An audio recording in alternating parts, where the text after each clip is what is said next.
Shalom, selamat pagi, salam sejahtera bagi kita semuanya, pendengar setia dari Renungan Harian pada hari ini.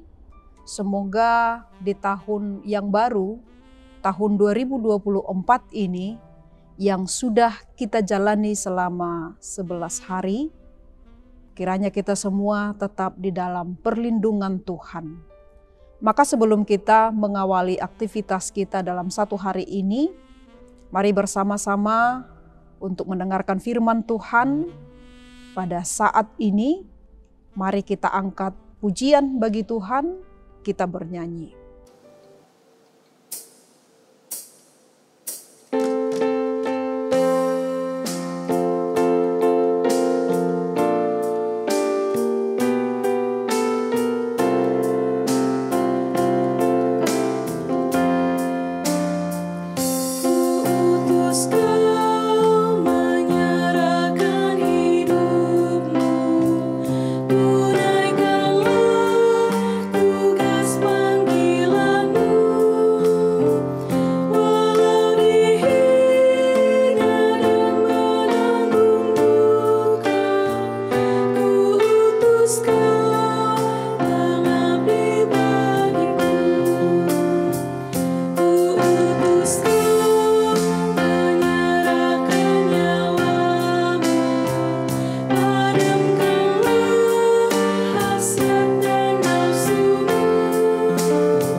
Kita berdoa.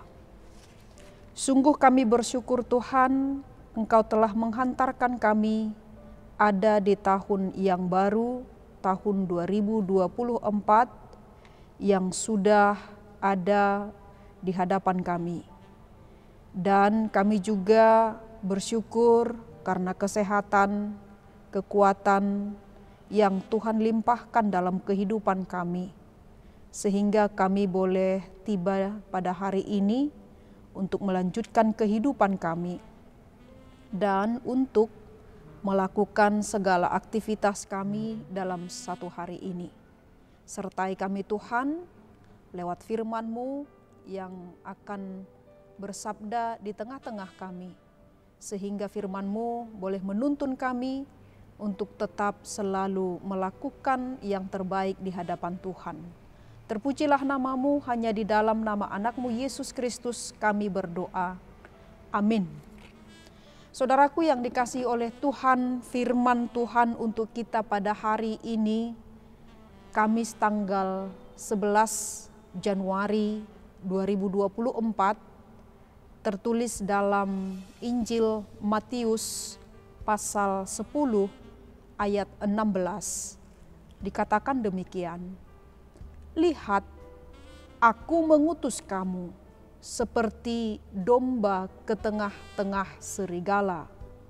Sebab itu hendaklah kamu cerdik seperti ular dan tulus seperti merpati. Dalam bahasa Batak dikatakan, husuru dohamu songon biru-biru tu tonga-tonga ni akka babiat. Dibaheni patas mahamu marroha songon ulok, huhut lidang ma rohamuna songon darapati. Demikian firman Tuhan. Saudaraku yang dikasihi oleh Kristus, firman Tuhan hari ini merupakan bagian dari cerita tentang pemanggilan dan pengutusan para murid Tuhan Yesus untuk memberitakan tentang kerajaan surga.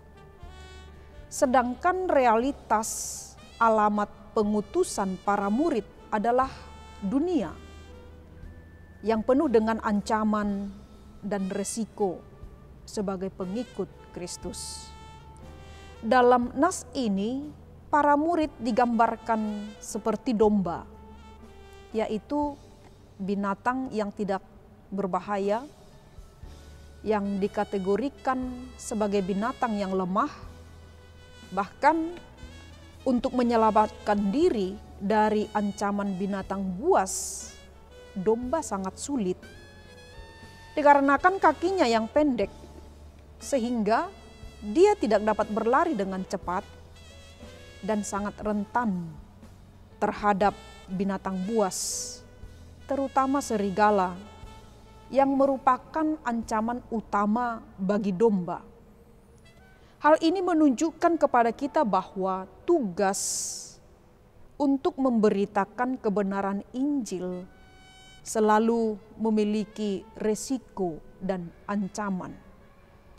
Sehingga untuk menghadapi kondisi yang demikian, mereka harus cerdik dan bijaksana, serta tulus dan bebas dari kelicikan yang digambarkan oleh Yesus dengan ular dan merpati. Di mana ular dalam Kejadian 3 ayat 1 dikatakan sebagai binatang yang paling cerdik. Ketika ular terancam dalam bahaya, maka secara cepat dapat melarikan diri atau bersembunyi. Artinya para murid diajak untuk menghindari ancaman dan bahaya, sambil tetap menjaga ketulusan dan kemurnian diri dalam menjalankan tugas yang Tuhan berikan kepada murid-muridnya. Saudaraku yang dikasihi oleh Tuhan, panggilan untuk memberitakan Injil adalah tugas semua orang percaya, tanpa memandang latar belakang dan status sosial. Dan tanpa kita sadari bahwa kehidupan kita sehari-hari sangat sering berhadapan dengan serigala-serigala buas yang siap untuk menerkam dan menjadi santapan yang enak. Serigala yang dimaksud itu adalah iblis yang ada di mana-mana, yang hendak mencoba dengan segala upaya untuk membawa kita kepada maut. Mulai dari hal keagamaan, pemerintahan, keluarga, sampai kepada hubungan terhadap sesama, semua hal atau segala hal dapat dimanfaatkan oleh iblis untuk menjatuhkan atau menjauhkan kita dari Allah. Inilah konsekuensi yang harus diterima oleh pengikut Kristus, sebab iblis tidak menyukai kita hidup menurut kehendak Tuhan. Saudaraku yang dikasihi oleh Tuhan, mengikut Yesus atau memikul salib dan siap menderita, itulah konsekuensi yang harus kita terima. Sehingga jangan pernah berpikir mengikut Yesus sama dengan mendapatkan apa yang kita inginkan di dunia ini. Namun mengikut Yesus adalah melakukan apa yang dikehendaki oleh Bapa yang di surga dalam hidup kita. Kita para pengikut Kristus hari ini, saudaraku yang dikasihi oleh Tuhan, masih tetap mengalami kesulitan. Walaupun bentuknya berbeda-beda dan Allah menghendaki kita untuk menghadapi tantangan yang ada pada saat ini. Kita perlu menjadi orang yang bijaksana. Dan kita juga perlu untuk membuka diri dan belajar memahami cara berpikir orang-orang yang belum mengenal Kristus. Dengan memahami pola pikir mereka, maka kita akan dapat menemukan cara untuk memperkenalkan Kristus kepada mereka. Kita tidak perlu malu, takut, apalagi tidak yakin dengan iman kita, karena Allah berkuasa di bumi dan di surga. Sesulit apapun kehidupan yang kita jalani, Tuhan akan menolong kita. Dan kita tidak akan dibiarkan dikotori oleh iblis. Kekuatan Allah ini hanya dapat bekerja jika memang tujuan hidup kita adalah ingin menjaga kekudusan Allah melalui perlawanan dan menggunakan iman kita kepadanya. Amin, kita berdoa.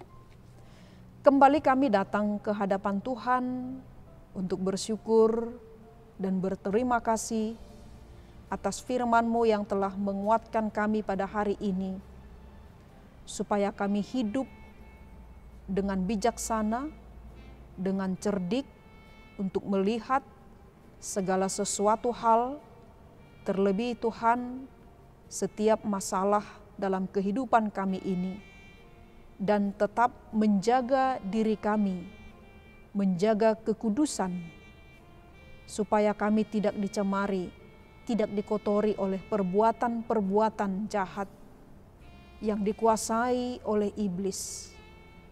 Maka tuntun kami Tuhan lewat Roh Kudus-Mu yang senantiasa mengajari kami, supaya kami dapat hidup seperti yang Tuhan kehendaki, supaya kami tetap selamat dalam menjalani hidup kami sehari-hari, dan supaya kami juga berbahagia ketika kami banyak menghadapi tantangan, tetapi karena pengharapan dan iman kami yang kuat kepada Tuhan, dan kami percayakan kehidupan kami ini kepada Tuhan, maka kebahagiaan itu akan memberikan kekuatan dalam kehidupan kami untuk menghadapi segala sesuatunya.